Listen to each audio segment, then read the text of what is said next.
My general solution to painting anything with mirrors is to not paint them.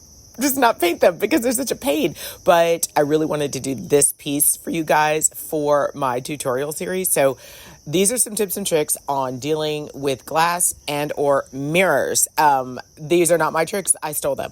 But one idea is to take just a piece of paper and make it small enough so it can go around the edges and just shove it in between the mirror and the wood so that you can paint without getting paint on the mirror. Now, a lot of people will use playing cards for this. Those work really well. I mean, it's kind of a one and done.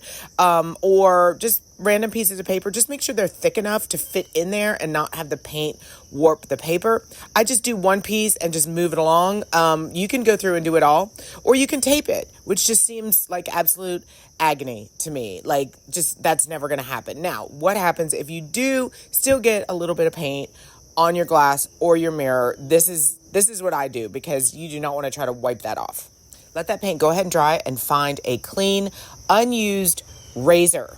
All right, the kind you find in the hardware store, not like the kind you find in your bathroom. Right, that won't work.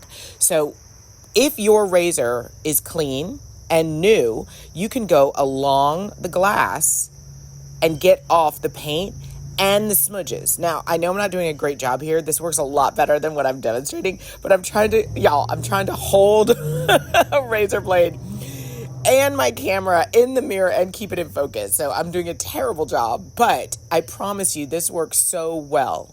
And it also gets off even more than the paint. It just gets off the dust, everything else. You can get it so clean so that by the time you just do that final wipe off, it is glistening with reflection. I mean, almost to the point where you'd want to maybe mess it up a little bit.